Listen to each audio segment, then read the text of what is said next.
लिंग पुराण में 7 गलतियां बताई है कंगाल होने की। ये गलती अगर आपने भी करी है तो जिंदगी में कितना भी पुण्य करोगे उसका फल नहीं है। आज की कथा को लिखकर रखना, शायद तुम्हारी जिंदगी संवर जाए। लिंग पुराण में 7 गलतियां बताई है व्यक्ति को बर्बाद होने की।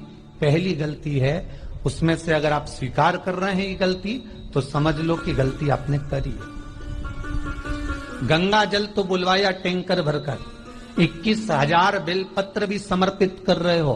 आप मंदिर के अंदर बैठ गए, दर्शन करने वाला आता रहा, किसी को अंदर प्रवेश नहीं दिया। आप गंगा जल चढ़ाते रहे, आप बेलपत्र चढ़ाते रहे, आप स्वयं पूजन करते रहे, और दूसरा व्यक्ति ना जाने किस भाव से, किस रूप में आकर भगवान की सेवा करना चाहता था।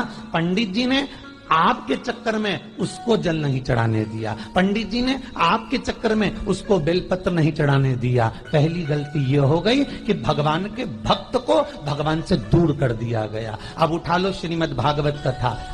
2 देवताओं ने गलती करी थी। एक ब्रह्मा जी ने गलती करी थी कि गाय बछड़ों का हरण कर लिया था। 1 वर्ष होने में 1 दिन था तब ब्रह्मा जी ने गाय बछड़े वापस दिए थे। दूसरी गलती इंद्र ने करी थी, जल वृष्टि करी तब भगवान कृष्ण को गोवर्धन पर्वत उठाना पड़ा। दोनों देवताओं ने गलती करी पर भगवान कृष्ण ने इंद्र को क्षमा कर दिया पर ब्रह्मा को क्षमा नहीं करा। क्यों नहीं करा? क्योंकि इंद्र को क्षमा इसलिए करा क्योंकि इंद्र ने जब जल वृष्टि करी तो सारे ब्रजवासियों को भगवान के चरणों में लाकर छोड़ दिया। सारे ब्रजवासी गोवर्धन पर्वत के नीचे आकर बैठ गए, भगवान के चरणों में आ गए। और ब्रह्मा ने जो गलती करी वो ऐसी गलती करी कि भगवान से गाय और बछड़ों को दूर कर दिया। जो भगवान से भगत को दूर कर दे उसको शंकर कभी क्षमा नहीं कर सकता। इसलिए बर्बादी का पहला कारण आप भक्त और भगवान में दूरी बना दी।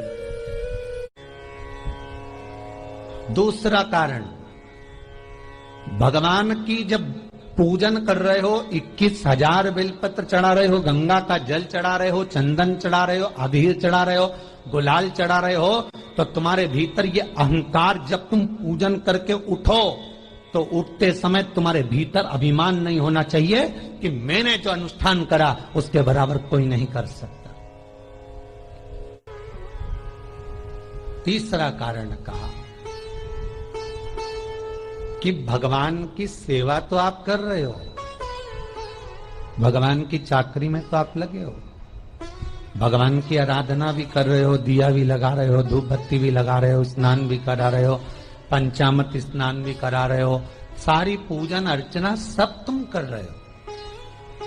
पर हो सकता है इस पूजन अर्चना में आप केवल 3 घंटा पूजन करते हो और बाकी के समय किसी न किसी की जीवात्मा को दुख पहुंचा रहे हो। एक कथा में एक बात कही थी कि भले मंदिर में दिया मत लगाओ, भले मंदिर में जाकर धूप बत्ती मत जलाओ, भले मंदिर में जाकर भोग मत लगाओ, भले मंदिर में जाकर जल मत चढ़ाओ, कुछ मत करो, भले भगवान को नए कपड़े मत पहनाओ, भले तुम्हारी मर्जी पड़े भगवान को भोग मत लगाओ, पर शास्त्र कहता है कुछ मत करो, पर एक काम जरूर करना कि किसी के चेहरे पर प्रसन्नता ला देना तो मंदिर में दिया जलाने के बराबर होगा। किसी के चेहरे पर चमक ला देना, प्रसन्नता ला देना तो अगरबत्ती लगाने के बराबर होगा। किसी गरीबड़े के, किसी दुखी के चेहरे पर अगर तुमने प्रसन्नता ला दी तो वो भगवान को कपड़े पहनाने के बराबर होगा। मालूम पड़े तुम मंदिर में पूरी सब्जी बांटो, मंदिर में भोजन कराओ, मंदिर में सारा पकवान चढ़ाओ, और कोई तुम्हारे कारण अगर दुखी है तो तुम्हें वो सुख का भान नहीं हो सकता। तीसरा कारण है हमारा, वो सुख नहीं मिल सकता। चौथा कारण है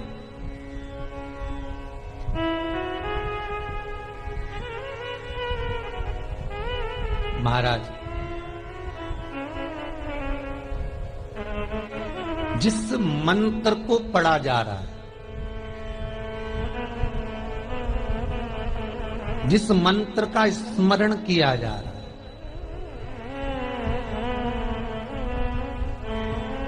जिस भगवान की माला को हम जप रहे हैं, हम पाठ कर रहे हैं, उसमें त्रुटि। उठा लीजिए दुर्गा सप्तशती। दुर्गा सप्तशती का हिंदी अनुवाद में थोड़ा सा दृष्टांत दिया है, आपको मालूम होगा।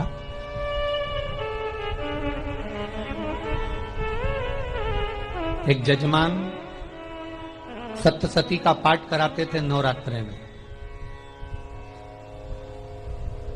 नवरात्रे पूरे होते थे और उनकी पत्नी मर जाती थी।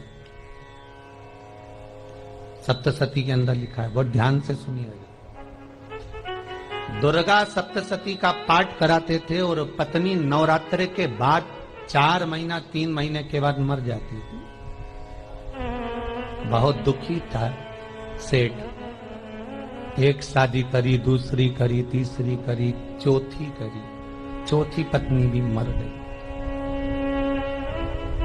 बहुत दुख हुआ। आज वो गुरुजी के पास चले गए। गुरुदेव, गुरुजी, गुरुदेव, गुरुदेव। गुरुजी बोले क्या हो गया? सेठ जी बहुत दिनों के बाद आ रहे हो, क्या बात है गुरुदेव? मेरे को एक बात समझ में नहीं आती कि मैं नवरात्रि में सप्तशती का पाठ कराता हूं, देवी जी का यज्ञ करवाता हूं, माता रानी को चूनर पहनाता हूं, उनको सुंदर बिछुड़ी, पायल, चुनरी सब पहनाता हूं, कन्याओं का भोजन करवाता हूं, भंडारा करवाता हूं, जवारे बोता हूं, अखंड ज्योत लगाता हूं, पर नवरात्रि जैसी पूरी होती है उसके 2 महीने 3 महीने बाद मेरी पत्नी क्यों मर जाती है? 4 पत्नियां मेरी मर चुकी हैं, 5वीं मैंने शादी करी है। गुरुदेव आप कृपा करिएगा, कुछ तो बता दीजिए, कुछ करुणा कर दीजिए। गुरुजी बोले जब तू सब कुछ अच्छा कर रहा है, जोत भी जला रहा है, कन्या भोज भी करा रहा है, चुनड़ी भी चढ़ा रहा है, भंडारा भी कर रहा है, जोत भी लगा रहा है, जवारे भी बो रहा है, माता रानी की सेवा भी कर रहा है, अखंड रात्रि व्रत कर रहा है, सब कुछ तूने करा, यज्ञ भी करा, फिर तेरी पत्नी क्यों मर सकती है? ऐसा हो ही नहीं सकता। नहीं गुरुदेव, मेरी 5वीं शादी है गुरुदेव, अब की बार आप कृपा करिए। गुरुजी ने कहा तेरे पंडित जी को अनुष्ठान पर बुला, मैं कमरे में बैठकर सुनूंगा सप्तशती का पाठ, तब मैं ध्यान करूंगा। गुरुजी अंदर के कमरे में जाकर बैठ गए। ब्राह्मण पाठ करना प्रारंभ करा और ब्राह्मण ने पाठ करना प्रारंभ करा। उसमें एक शब्द आ गया, भार्यन्तु वक्षन्तु, भार्यन्तु वक्षन्तु। उसमें बोलना था भय, पीड़ा को, हे जगत जननी तू भक्षण कर जा, पर ब्राह्मण बोलता था भार्यन्तु वक्षन्तु, मेरी पत्नी को, मेरी भार्या को तू भक्षण कर दे।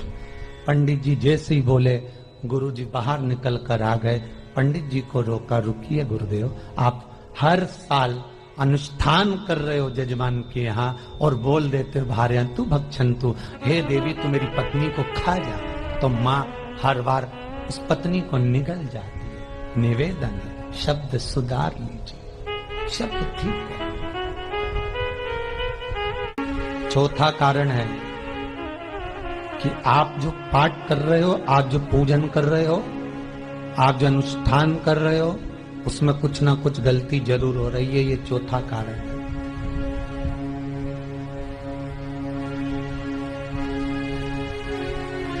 एक बार पूरे घर के लोगों को बिठाओ, अपने घर के लोगों को, मम्मी से पूछना, मम्मी तुम कौन कौन सा पाठ करती हो? एक बार मम्मी से पूछे, फिर एक बार पापा से पूछना, पापा आप कौन कौन सा पाठ करते हैं सुबह? फिर बहू से पूछना, भाभी आप कौन कौन सा पाठ करती हो? फिर छोटी दुल्हन से पूछना, छोटी दुल्हन तुम कौन कौन सा पाठ करती हो? भैया आप कौन कौन सा पाठ करते हो? आप कौन कौन सा पाठ करते हो? पूछना।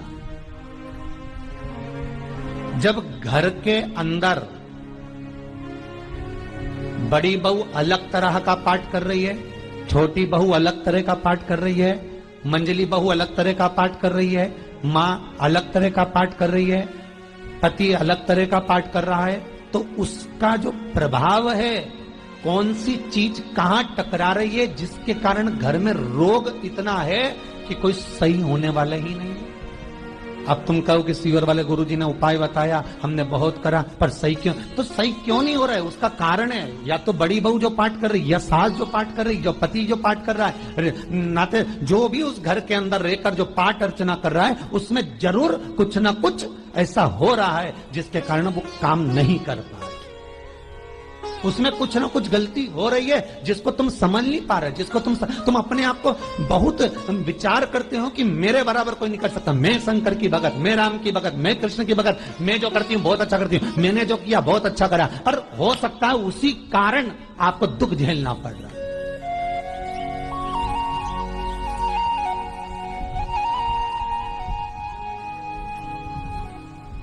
उसी के कारण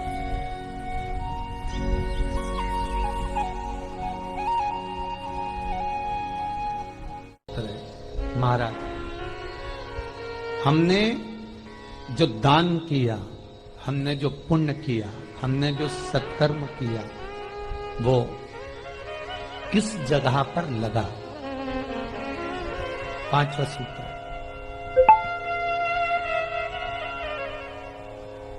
जो आप दान कर रहे हो, जो आप पुण्य कर रहे हो, सत्कर्म कर रहे हो, वो किस जगह पर लगा? ये 5वां सूत्र।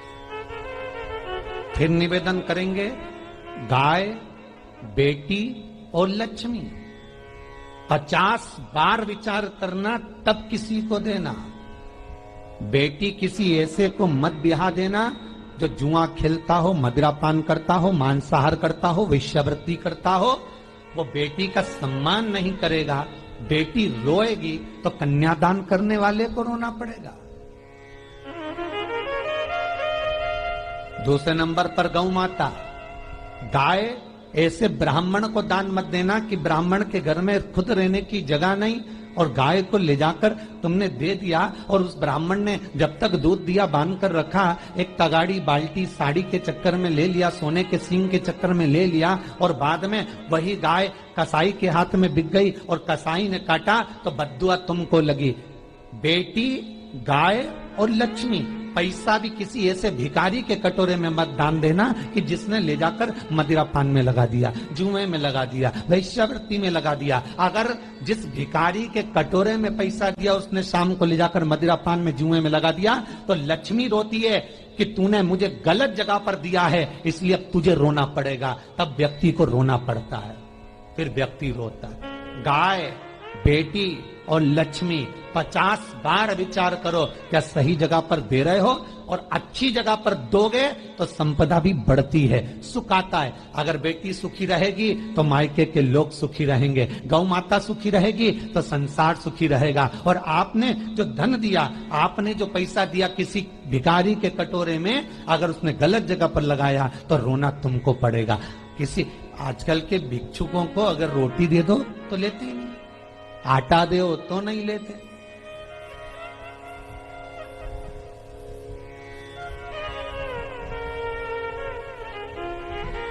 पहले के समय में जो भिक्षुक आते थे ना, तो रोटी बनी हुई मांगते थे।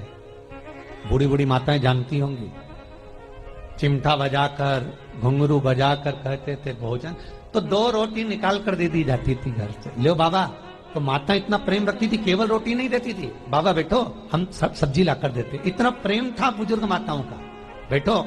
और आज के जमाने में अगर रोटी दे दो तो फेंक दे नली में ले जाके। पैसा चाहिए, क्यों? शाम को पीने के लिए चाहिए ना, मदिरा पान के लिए, मांसाहार के लिए, जुए के लिए, वैश्यावृत्ति के लिए धन चाहिए।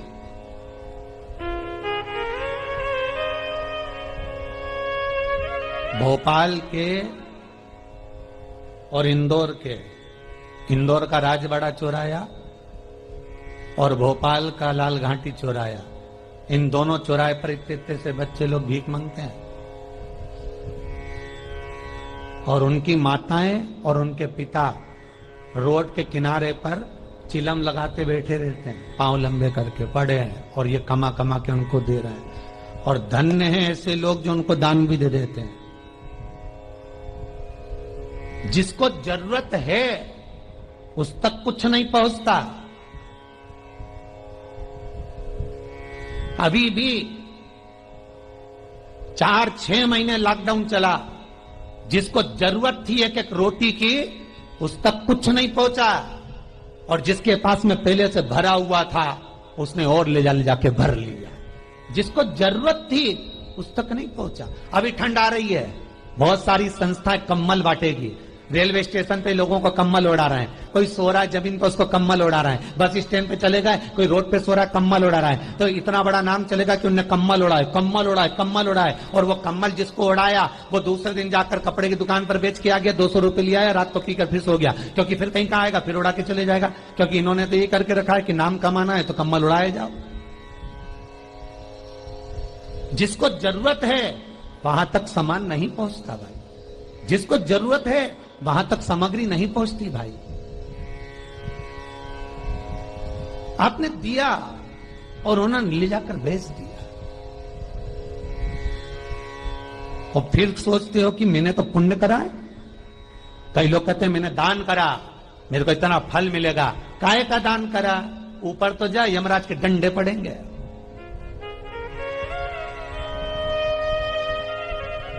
रेल में, ट्रेन में आप बैठ जाओ, रिजर्वेशन कोच में, छोटे छोटे लड़के आते हैं अपना कपड़ा उतारते हैं। सही बोलना रे भाई, जितने लोग टीवी पर कथा सुन रहे हो, छोटे छोटे बच्चे अपना कपड़ा उतारेंगे और पोछा लगाएंगे रेल की बोगी में। जब गवर्नमेंट ने स्वीपर रख रखे हैं तो तुम्हें अंदर आने का किसने कहा? कौन ने कहा कि तुम अपना कपड़ा उतार के पोछा लगाओ? और वो अपने शरीर का कपड़ा उतार कर पोछा लगाता है, आपके आगे हाथ फैलाता है, आप एक एक 2-2 रुपए दे देते हो। वो अगले स्टेशन पर उतरता है, कोई सूंघने की सामग्री लेता है, सूंघ सूंघ के वो बर्बाद हो जाता है और कहीं कूद कर मर जाता है। उसके मरने में 1 रुपया तुम्हारा भी लगा है, इसलिए नरक तुमको भी भोगना पड़ेगा, क्योंकि उसके मरने में तुमने हेल्प करी है।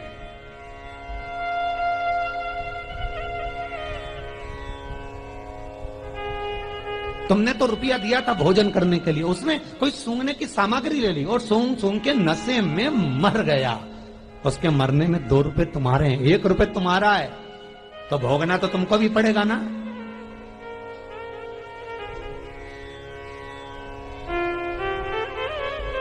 कहीं अच्छी जगह लगाओ, सत्कर्म की ओर लगाओ, तो सुख का आनंद कुछ और ही होगा, सुख का आनंद कुछ और ही प्राप्त होगा।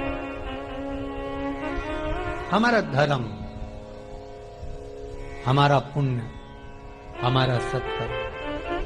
5वां कारण अपनी पुस्तिका में लिखकर रखना, तुम्हारे दुख का 5वां कारण क्या है? क्यों तुम करोड़पति से रोड़पति बन गए? तुम्हारे यहां पर 4-4, 5-5 गाड़ी थी, खूब वैभव था, खूब धन था, फैक्ट्रियां चल रही थी, सत्ताएं चल रही थी।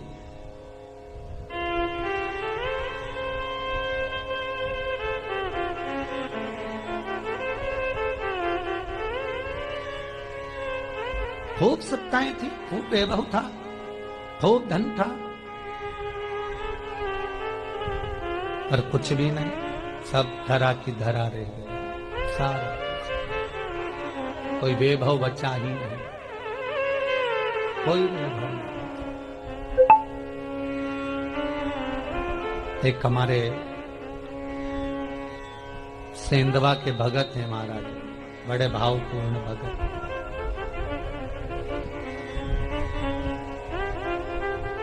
वो कहे गुरुजी हम बड़े दुखी हैं, बड़े कष्ट में। हमने कहा कष्ट का कारण कुछ न कुछ जरूर होगा, दुख का कारण जरूर कुछ न कुछ होता है। कहने लगे गुरुजी हमारी तो जीनिंग चलती थी, खूब फैक्ट्रियां चलती थी, इतना जीनिंग फैक्ट्रियां थी, इतना चलता था।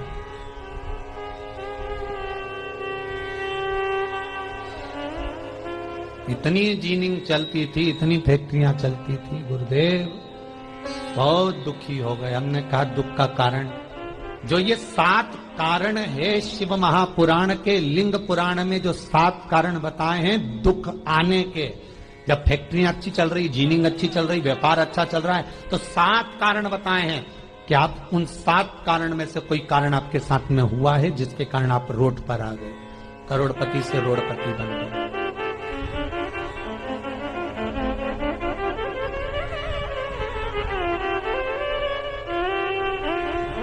कभी कभी नगर में, गांव में सभी का व्यापार एक साथ समाप्त हो जाता है। कभी कभी गांव में, नगर में सबका व्यापार एक साथ समाप्त हो जाता है, सबका व्यापार एक साथ ही खल्लास हो जाता है, समाप्त, सभी कर्जे में हो जाते हैं। तो समझ लेना कि उस गांव के खेड़े का देव महादेव, उस गांव का खेड़ापति भगवान शंकर, उस गांव का शिव जरूर रुष्ट हुआ है, जरूर रुष्ट। उसको मनाने का प्रयास करो जिससे अपनी नगर, अपना गांव फिर उन्नति की सीढ़ी पर चढ़ जाए। पांचवा कारण मंत्र जाप को, अर्थात तुम्हारा फिर निवेदन, गाय, बेटी और लक्ष्मी 50 बार विचार करना तब देना, नहीं तो मत दे, मत दीजिए।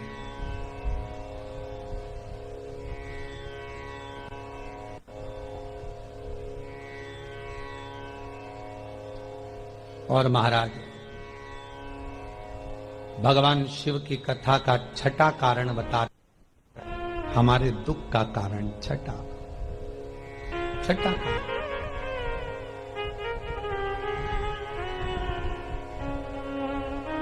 आदर सम्मान में कमी।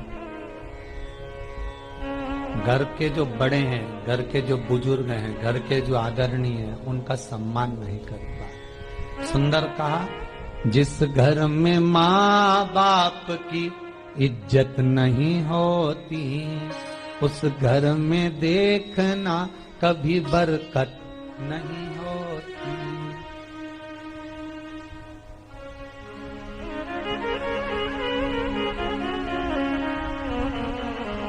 छठा कारण है सम्मान, सत्कार, आदर ना होना।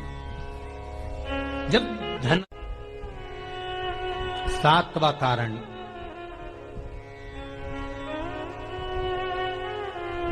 ये अंतिम कारण है। जितने लोग कर्जे में, लदालू में, जितने लोग दुखी हैं, जितने लोग तकलीफ में, आज की कथा को बहुत दिल से सुनना, अपनी गलती को जरूर छांटना। मुझे विश्वास है मेरा भोलेनाथ, आप अगर गलती को स्वीकार कर लोगे तो शंकर वापिस आपको करोड़पति बना देगा, लखपति बना देगा। शंकर आपके भंडार फिर भर देगा। 7 कारण में से अपनी गलती को जरूर छांटना। साहब की आपने गलती कौन सी करी, पर अपनी गलती को छांट ले, यही सबसे बड़ी बात है ना। लोग सुनने के बाद भी नहीं छाटे, नहीं मैंने तो कुछ करा ही नहीं, मैं तो कुछ कर ही नहीं, बस मैं ही तो है। हरी जगदम्बा वो मैं ही फंसा है बीच में।